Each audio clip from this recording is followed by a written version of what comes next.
ओम शांति 6 फरवरी 2026 प्रातः मुरली बाप दादा मधुबन। मिठी बच्ची, वर्तमान यह तुमर उत्थानर समय अटे। भारत गरीबरू साहुकार हेबाकु जाउछि, तेणु तुमे बाबांक ठारो सत्ययुगी राज्यपदर वर्षा नेई निय।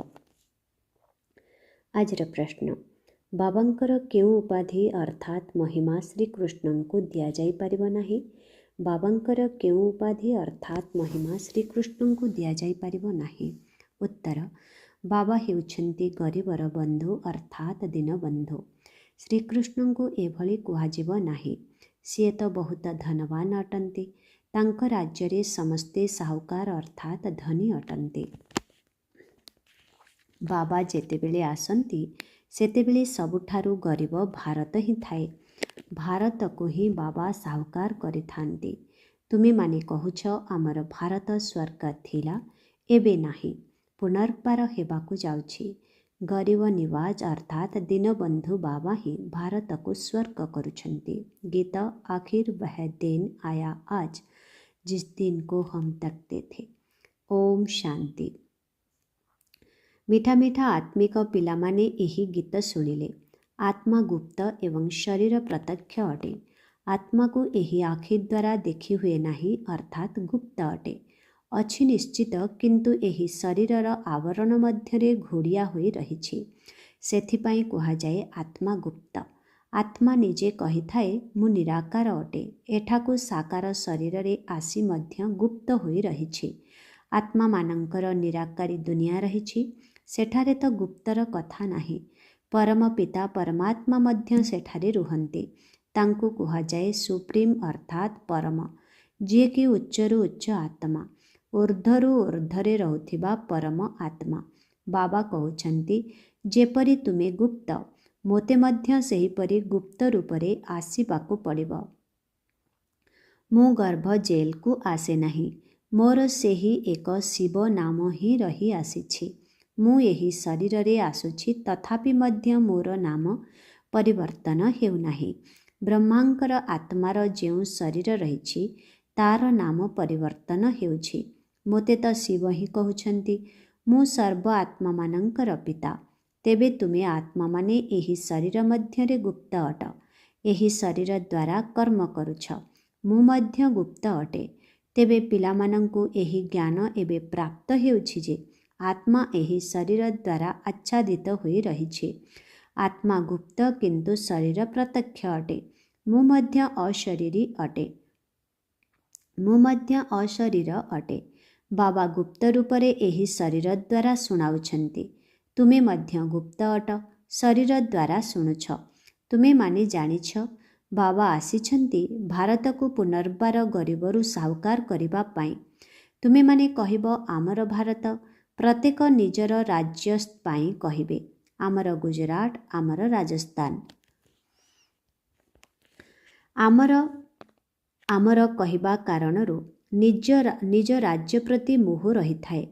आमर भारत गरीब अटे। एक कथा समस्ते मानुछन्ते, किंतु सेमानंकु एक कथा जणा नहीं जे आमर भारत केबे साहुकार थिला, किपरि थिला। तुम पिलामानंकु बहुत निशा रहिछि जे आमर भारत बहुत धनी थिला। दुखर प्रश्न नथिला। सत्य जुगरे अन्य कौनसी धर्म नथिला, गोटिए ही देवी देवता धर्म थिला। ए कथा काहाकु जणा नहीं। एही जेउ विश्वर इतिहास भूगोल रहिछि से संबंधरे केही किछि भी जानि नाहन्ते। वर्तमान तुमे माने भल भावरे बुझी पारुछ जे आमर भारत बहुत साहुकार थिला, एबे बहुत गरीब होई जाइछि। एबे पुणी बाबा आसिछन्ति साहुकार करिबा पाई। भारत सत्य जुगरे बहुत साहुकार थिला, जेतेबेले देवी देवता मानंकर राज्य थिला। पुणी सेही राज्य कुआडे चलीगला, ए कथा केही जानि नाहन्ते। ऋषि मुनि आदि मध्य कहूथिले जे आमे रचयिता एवं रचना को जानि नाहु। बाबा कहउछन्ति सत्य जुगरे मध्य देवी देवता मानंकु रचयिता एवं रचनार आदि मध्य अंतर ज्ञान नथिला। जदि सेमानंकु भी जणा थांता जे आमे सीढ़ी रे खसी खसी कलिजुग को चली जिबु, तेबे राजा हेबार सुख मध्य रही नथांता। चिंतारे पड़ी जाई थांते। एबे तुमको चिंता लागिछि ଯେ ଆମେ ସତୋପ୍ରଧାନ ଥିଲୁ। ପୁଣି ଆମେ ସତୋପ୍ରଧାନ କିପରି ହେବୁ? ଆମେ ଆତ୍ମାମାନେ ଯିଏକି ନିରାକାରୀ ଦୁନିଆରେ ରହୁଥିଲୁ, ସେଠାରୁ ପୁଣି କିପରି ସୁଖଧାମକୁ ଆସିଲୁ, ଏ କଥା ଜାଣିବା ମଧ୍ୟ ଜ୍ଞାନ ଅଟେ। ଏବେ ଆମ ପାଇଁ ଉତ୍ଥାନର ସମୟ ଆସିଛି। ଏହା 84 ଜନ୍ମର ସିଡ଼ି ଅଟେ। ଡ୍ରାମା ଅନୁସାରେ ପ୍ରତ୍ୟେକ ଅଭିନେତା କ୍ରମାନୁସାରେ ନିଜ ନିଜ ସମୟରେ ଆସି ଅଭିନୟ କରିବେ। ଏବେ ତୁମେ ପିଲାମାନେ ଜାଣୁଛ ଯେ ଗରିବର ବନ୍ଧୁ କାହାକୁ କୁହାଯାଉଛି, ଏ କଥା ଦୁନିଆକୁ ଜଣାନାହିଁ। ଗୀତାରେ ମଧ୍ୟ ଶୁଣିଲ, ଆଖିର ୱହ ଦିନ ଆୟା ଆଜ, ଅର୍ଥାତ୍ ଶେଷରେ ସେହି ଦିନ ଆଜି ଆସିଛି ଯେଉଁ ଦିନକୁ ଅପେକ୍ଷା କରିଥିଲୁ। ସବୁ ଭକ୍ତମାନେ ଅପେକ୍ଷା କରିଥିଲେ ଭଗବାନ କେବେ ଆସି ଆମ ଭକ୍ତମାନଙ୍କୁ ଏହି ଭକ୍ତିମାର୍ଗରୁ ମୁକ୍ତ କରି ସଦ୍ଗତିକୁ ନେଇଯିବେ। ଏ କଥା ଏବେ ବୁଝିଲ। ବାବା ପୁନର୍ବାର ଏହି ଶରୀରକୁ ଆସିଯାଇଛନ୍ତି। ଶିବ ଜୟନ୍ତୀ ମଧ୍ୟ ପାଳନ ହେଉଛି। ତେବେ ନିଶ୍ଚିତ ଆସୁଛନ୍ତି। ଏପରି ବି କହୁନାହାନ୍ତି ଯେ ମୁଁ ଶ୍ରୀକୃଷ୍ଣଙ୍କ ଶରୀରରେ ଆସୁଛି। ନା, ବାବା କହୁଛନ୍ତି ଶ୍ରୀକୃଷ୍ଣଙ୍କର ଆତ୍ମା ତ 84 ଜନ୍ମ ନେଇଛି। ତାଙ୍କର ବହୁତ ଜନ୍ମର ଶେଷରେ ଏହା ଅନ୍ତିମ ଜନ୍ମ ଅଟେ। ଯିଏ ପ୍ରଥମ ନମ୍ବରରେ ଥିଲା ସିଏ ଏବେ ଶେଷରେ ଅଛି। ତତତ୍ୱମ୍। ମୁଁ ତ ସାଧାରଣ ଶରୀରରେ ହିଁ ଆସୁଛି। ତୁମକୁ ଆସି ବତାଉଛି ତୁମେ କିପରି 84 ଜନ୍ମ ଭୋଗ କରିଛ। ସର୍ଦ୍ଦାର ବା ଶିଖ ମାନେ ମଧ୍ୟ ଭାବୁଛନ୍ତି ଏକ ଓଙ୍କାର ପରମ ପିତା ପରମାତ୍ମା ବାବା ଅଟନ୍ତି। ନିଶ୍ଚିତ ଭାବରେ ସିଏ ହିଁ ମନୁଷ୍ୟରୁ ଦେବତା କରିଥାନ୍ତି। ତେବେ ଆମେ କାହିଁକି ଦେବତା ନ ହେବା? ଯେଉଁମାନେ ଦେବତା ହୋଇଥିବେ ସେମାନେ ପୁଣି ପୁରୁଷାର୍ଥ କରିବାରେ ଲାଗି ପଡ଼ିବେ। ଦେବୀ ଦେବତା ଧର୍ମର ବୋଲି ତ କେହି ଜଣେ ହେଲେ ବି ନିଜକୁ ଭାବୁନାହାନ୍ତି। ଅନ୍ୟ ଧର୍ମଗୁଡ଼ିକର ଇତିହାସ ବହୁତ ଛୋଟ। କାହାର 500 ବର୍ଷର ତ କାହାର 1250 ବର୍ଷର। ତୁମର ଇତିହାସ ହେଉଛି 5000 ବର୍ଷର। ଦେବତା ଧର୍ମବାଲା ହିଁ ସ୍ୱର୍ଗରେ ଆସିବେ। ଅନ୍ୟ ଧର୍ମ ସବୁ ତ ପରେ ଆସିଥାନ୍ତି। ଦେବତା ଧର୍ମର ଆତ୍ମାମାନେ ମଧ୍ୟ ଏବେ ଡ୍ରାମା ଅନୁସାରେ ଅନ୍ୟ ଧର୍ମକୁ ପରିବର୍ତ୍ତିତ ହୋଇଯାଇଛନ୍ତି। ପୁଣି ବି ପରିବର୍ତ୍ତିତ ହେବେ ଏବଂ ପୁନର୍ବାର ନିଜ ନିଜ ଧର୍ମକୁ ଫେରି ଆସିବେ। ବାବା ବୁଝାଉଛନ୍ତି ପିଲାମାନେ, ତୁମେ ତ ବିଶ୍ୱର ମାଲିକ ଥିଲ। ତୁମେ ମଧ୍ୟ ବୁଝୁଛ ଯେ ବାବା ସ୍ୱର୍ଗ ସ୍ଥାପନା କରିବାକୁ ଯାଉଛନ୍ତି। ତେବେ ଆମେ କାହିଁକି ସ୍ୱର୍ଗକୁ ନ ଯିବୁ? ବାବାଙ୍କଠାରୁ ଆମେ ବର୍ଷା ନିଶ୍ଚିତ ନେବୁ। ତେଣୁ ଏଥିରୁ ପ୍ରମାଣିତ ହେଉଛି ଯେ ଇଏ ଆମ ଧର୍ମର ଅଟନ୍ତି। ଯିଏ ଏହି ଧର୍ମର ହୋଇନଥିବ ସିଏ ଏଠାକୁ ଆସିବ ହିଁ ନାହିଁ। କହିବେ ଅନ୍ୟ ଧର୍ମକୁ ଆମେ କାହିଁକି ଯିବୁ? ତୁମେ ପିଲାମାନେ ଜାଣିଛ ସତ୍ୟଯୁଗ ନୂଆ ଦୁନିଆରେ ଦେବତାମାନଙ୍କର ବହୁତ ସୁଖ ଥିଲା। ସୁନାର ମହଲ ଥିଲା। ସୋମନାଥଙ୍କର ମନ୍ଦିରରେ କେତେ ସୁନା ଥିଲା। ଏଭଳି ଅନ୍ୟ କୌଣସି ଧର୍ମ ନାହିଁ। ସୋମନାଥ ମନ୍ଦିର ଭଳି ଏତେ ଧନଶାଳୀ ମନ୍ଦିର କେଉଁଠି ନଥିବ। ସେହି ମନ୍ଦିରରେ ବହୁତ ହୀରାଲୀଳା ଆଦି ଥିଲା। ବୁଦ୍ଧ ଆଦିଙ୍କର କୌଣସି ହୀରାଲୀଳାର ମହଲ ତ ନଥିଲା। ତୁମ ପିଲାମାନଙ୍କୁ ଯେଉଁ ବାବା ଏତେ ଉଚ୍ଚ କରିଛନ୍ତି, ତୁମେ ତାଙ୍କର କେତେ ଇଜ୍ଜତ ରଖିଛ? ଇଜ୍ଜତ ତ ରଖିବାକୁ ପଡ଼ିବ ନା। ଭାବୁଛନ୍ତି ସିଏ ନିଶ୍ଚିତ କିଛି ଭଲ କର୍ମ କରିଯାଇଛନ୍ତି। ଏବେ ତୁମେ ଜାଣୁଛ ସବୁଠାରୁ ଭଲ କର୍ମ ପତିତ ପାବନ ବାବା ହିଁ କରିଯାଇଥାନ୍ତି। ତୁମେ ଆତ୍ମାମାନେ କହୁଛ ଯେ ସବୁଠାରୁ ଉତ୍ତମରୁ ଉତ୍ତମ ସେବା ବେହଦର ବାବା ଆସି କରିଥାନ୍ତି।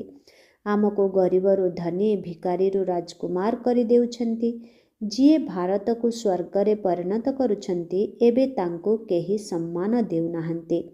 ତୁମେ ଜାଣିଛ ଯାହାର ସର୍ବଶ୍ରେଷ୍ଠ ମନ୍ଦିର ରୂପରେ ଗାୟନ ରହିଛି ତାକୁ କିପରି ଲୁଟି ନେଲେ। ଲକ୍ଷ୍ମୀ ନାରାୟଣଙ୍କର ମନ୍ଦିରକୁ କେବେ କେହି ଲୁଟି ନାହାନ୍ତି। ସୋମନାଥଙ୍କର ମନ୍ଦିରକୁ ଲୁଟିଛନ୍ତି। ଭକ୍ତି ମାର୍ଗରେ ବହୁତ ଧନବାନ ଥାଆନ୍ତି। ରାଜାମାନଙ୍କ ଭିତରେ ମଧ୍ୟ ବଡ଼ ସାନ ଥାଆନ୍ତି ନା। ଯେଉଁମାନେ ଉଚ୍ଚ ପଦର ଅଧିକାରୀ ହୋଇଥାନ୍ତି ତାଙ୍କୁ ଛୋଟ ରାଜାମାନେ ସମ୍ମାନ ଦେଇଥାନ୍ତି। ରାଜଦରବାରରେ ମଧ୍ୟ କ୍ରମ ଅନୁସାରେ ବସିଥାନ୍ତି। ବାବା ତ ଅନୁଭବୀ ଅଟନ୍ତି ନା।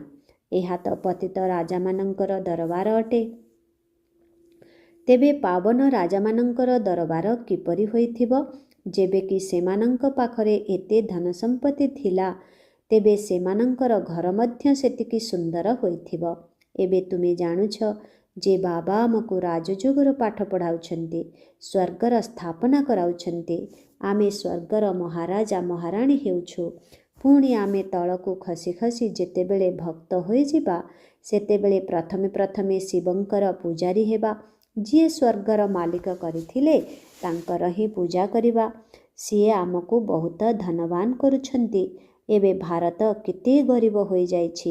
ଯେଉଁ ଜମି 500 ଟଙ୍କାରେ କିଣିଥିଲେ ତାର ମୂଲ୍ୟ ଆଜି 5000ରୁ ଅଧିକ ହୋଇଗଲାଣି। ଏସବୁ ହେଲା କୃତ୍ରିମ ମୂଲ୍ୟ। ସେଠାରେ ତ ଭୂମିର ମୂଲ୍ୟ ନଥାଏ। ଯାହାକୁ ଯେତେ ଦରକାର ନେଇଯିବେ। ବହୁତ ବହୁତ ଜମି ପଡ଼ି ରହିଥିବ। ମଧୁର ନଦୀମାନଙ୍କର କୂଳରେ ତୁମର ମହଲ ହେବ। ମନୁଷ୍ୟ ବହୁତ କମ୍ ଥିବେ। ପ୍ରକୃତି ତୁମର ଦାସୀ ଭଳି କାର୍ଯ୍ୟ କରିବ। ଫଳ ଫୁଲ ବହୁତ ସୁନ୍ଦର ସୁନ୍ଦର ମିଳୁଥିବ। ଏବେ ତ କେତେ ମେହନତ କଲା ପରେ ବି ଯଥେଷ୍ଟ ଅନ୍ନ ମିଳୁନାହିଁ। ମନୁଷ୍ୟ ବହୁତ ଭୋକ ଉପାସରେ ମରୁଛନ୍ତି। ତେବେ ଏହି ଗୀତ ଶୁଣି ତୁମର ଲୋମ ଟାଙ୍କୁରି ଉଠିବା ଦରକାର। ବାବାଙ୍କୁ ଗରିବର ବନ୍ଧୁ କୁହାଯାଏ। ଗରିବ ନିବାଜର ଅର୍ଥ ବୁଝିଲ ନା? କାହାକୁ ସାହୁକାର କରୁଛନ୍ତି? ନିଶ୍ଚିତ ଯେଉଁଠାକୁ ଆସିବେ ସେହିମାନଙ୍କୁ ହିଁ ସାହୁକାର କରିବେ ନା? ତୁମେ ପିଲାମାନେ ଜାଣିଛ ଆମକୁ ପାବନରୁ ପତିତ ହେବା ପାଇଁ 5000 ବର୍ଷ ଲାଗୁଛି। ଏବେ ପୁଣି କ୍ଷଣିକ ସମୟ ମଧ୍ୟରେ ବାବା ପତିତରୁ ପାବନ କରିଦେଉଛନ୍ତି, ଉଚ୍ଚରୁ ଉଚ୍ଚ କରିଦେଉଛନ୍ତି। ଗୋଟିଏ ସେକେଣ୍ଡରେ ଜୀବନ ମୁକ୍ତି ମିଳିଯାଉଛି। କହୁଛନ୍ତି ବାବା ମୁଁ ଆପଣଙ୍କର ଅଟେ। ବାବା କହୁଛନ୍ତି ପିଲାମାନେ ତୁମେ ବିଶ୍ୱର ମାଲିକ ଅଟ। ଯେପରି ପୁଅ ଜନ୍ମ ହେବା ମାତ୍ରେ ତୁରନ୍ତ ସମ୍ପତ୍ତିର ଉତ୍ତରାଧିକାରୀ ହୋଇଥାଏ। ସମସ୍ତେ କେତେ ଖୁସି ହୋଇଥାନ୍ତି। ଝିଅକୁ ଦେଖି ମୁହଁ ଶୁଖିଯାଏ। ଏଠାରେ ତ ସବୁ ଆତ୍ମାମାନେ ସନ୍ତାନ ଅଟନ୍ତି। ଏବେ ଜଣାପଡ଼ିଲା ଯେ ଆମେ 5000 ବର୍ଷ ପୂର୍ବରୁ ସ୍ୱର୍ଗର ମାଲିକ ଥିଲେ। ବାବା ହିଁ ଆମକୁ ଏହିପରି କରିଥିଲେ। ଶିବ ଜୟନ୍ତୀ ମଧ୍ୟ ପାଳନ କରୁଛନ୍ତି। କିନ୍ତୁ ଏକଥା ଜାଣିନାହାନ୍ତି ଯେ ସିଏ କେବେ ଆସିଥିଲେ। ଲକ୍ଷ୍ମୀ ନାରାୟଣଙ୍କର ରାଜ୍ୟ ଥିଲା। ଏକଥା ମଧ୍ୟ କେହି ଜାଣିନାହାନ୍ତି। ଜୟନ୍ତୀ ପାଳନ କରି କେବଳ ଶିବଲିଙ୍ଗର ବଡ଼ ବଡ଼ ମନ୍ଦିର ତିଆରି କରୁଛନ୍ତି। କିନ୍ତୁ ସିଏ କିପରି ଆସିଲେ, ଆସି କ'ଣ କଲେ, କିଛି ବି ଜାଣିନାହାନ୍ତି। ଏହାକୁ କୁହାଯାଏ ଅନ୍ଧବିଶ୍ୱାସ, ଅନ୍ଧଶ୍ରଦ୍ଧା। ସେମାନଙ୍କୁ ଏକଥା ଜଣା ହିଁ ନାହିଁ ଯେ ଆମର ଧର୍ମ କ'ଣ, କେବେ ସ୍ଥାପନ ହୋଇଥିଲା। ଅନ୍ୟ ଧର୍ମବାଲାଙ୍କୁ ଜଣାଅଛି ବୁଦ୍ଧ କେବେ ଆସିଥିଲେ, ତିଥି ତାରିଖ ମଧ୍ୟ ଅଛି। ଶିବ ବାବାଙ୍କର, ଲକ୍ଷ୍ମୀ ନାରାୟଣଙ୍କର କୌଣସି ତିଥି ତାରିଖ ନାହିଁ। 5000 ବର୍ଷର କଥାକୁ ଲକ୍ଷ ଲକ୍ଷ ବର୍ଷ ବୋଲି ଲେଖି ଦେଇଛନ୍ତି। ଲକ୍ଷ ଲକ୍ଷ ବର୍ଷର କଥା କ'ଣ କାହାର ମନେ ରହିପାରିବ? ଭାରତରେ ଦେବୀ ଦେବତା ଧର୍ମ କେବେ ଥିଲା ଏ କଥା ବୁଝୁନାହାନ୍ତି। ଲକ୍ଷ ଲକ୍ଷ ବର୍ଷ ହିସାବରେ ତ ଭାରତର ଲୋକସଂଖ୍ୟା ସବୁଠାରୁ ଅଧିକ ହେବା ଦରକାର। ଭାରତର ଭୂମିର ଆୟତନ ମଧ୍ୟ ସବୁଠାରୁ ବଡ଼ ହେବା ଦରକାର। ଲକ୍ଷ ଲକ୍ଷ ବର୍ଷରେ କେତେ ମନୁଷ୍ୟ ଜନ୍ମ ହୋଇଥିବେ? ତେବେ ତ ଅଗଣିତ ମନୁଷ୍ୟ ହୋଇଯିବେ। କିନ୍ତୁ ଏତେ ତ ଜାଣିନାହାନ୍ତି। ଆହୁରି ବି କମିଯାଇଛନ୍ତି। ଏହି କଥା ସବୁ ବାବା ଆସି ବୁଝାଉଛନ୍ତି। ମନୁଷ୍ୟ ଏକଥା ଶୁଣି କହୁଛନ୍ତି ଆମେ ତ ଏସବୁ କେବେ ଶୁଣିନଥିଲୁ ନା କୌଣସି ଶାସ୍ତ୍ରରେ ପଢ଼ିଥିଲୁ। ଏସବୁ ତ ବହୁତ ଆଶ୍ଚର୍ଯ୍ୟଜନକ କଥା। ଏବେ ତୁମେ ପିଲାମାନଙ୍କ ବୁଦ୍ଧିରେ ସାରା ସୃଷ୍ଟିଚକ୍ରର ଜ୍ଞାନ ରହିଛି। ଏହି ବ୍ରହ୍ମା ବହୁତ ଜନ୍ମର ଶେଷରେ ଏବେ ପତିତ ଅଟନ୍ତି। ଯିଏ ସତୋପ୍ରଧାନ ଥିଲା ସିଏ ଏବେ ତମୋ ପ୍ରଧାନ ହୋଇଯାଇଛି। ପୁଣି ଏବେ ସତୋପ୍ରଧାନ ହେବାକୁ ଯାଉଛି। ତୁମ ଆତ୍ମାମାନଙ୍କୁ ଏବେ ଏହି ଶିକ୍ଷା ମିଳୁଛି। ଆତ୍ମା କାନ ଦ୍ୱାରା ଶୁଣିବା ସମୟରେ ଶରୀର ମଧ୍ୟ ଝୁଲୁଥାଏ, କାରଣ ଆତ୍ମା ଶୁଣୁଥାଏ ନା। ନିଶ୍ଚିତ ଭାବରେ ଆମେ ଆତ୍ମାମାନେ 84 ଜନ୍ମ ନେଉଛୁ। ତେଣୁ 84 ଜନ୍ମରେ 84 ମାତା ପିତା ନିଶ୍ଚିତ ମିଳିଥିବେ।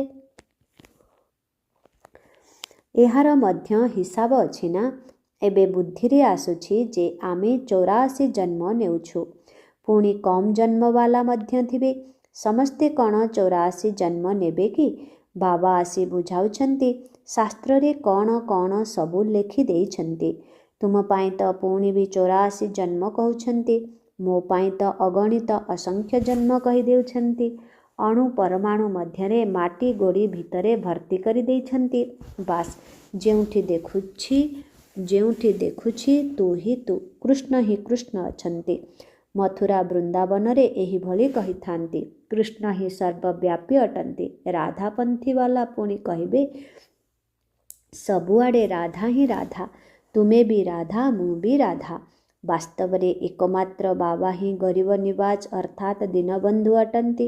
ଭାରତ ଯିଏକି ସବୁଠାରୁ ଧନବାନ ଥିଲା, ଏବେ ସବୁଠାରୁ ଗରିବ ହୋଇଯାଇଛି। ସେଥିପାଇଁ ମୋତେ ଭାରତରେ ହିଁ ଆସିବାକୁ ପଡ଼ୁଛି। ଏହା ପୂର୍ବ ପ୍ରସ୍ତୁତ ଡ୍ରାମା ଅଟେ। ଏଥିରେ ଟିକିଏ ହେଲେ ବି ଫରକ ହୋଇପାରିବ ନାହିଁ।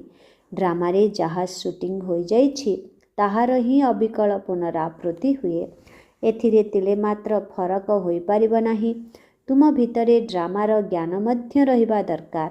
ଡ୍ରାମା ଅର୍ଥାତ୍ ଡ୍ରାମା, ସେସବୁ ହେଲା ହଦ୍ର ଡ୍ରାମା, ଏହା ହେଲା ବେହଦର ଡ୍ରାମା। ଏହି ବେହଦର ଡ୍ରାମାର ଆଦି ମଧ୍ୟ ଅନ୍ତକୁ କେହି ଜାଣିନାହାନ୍ତି।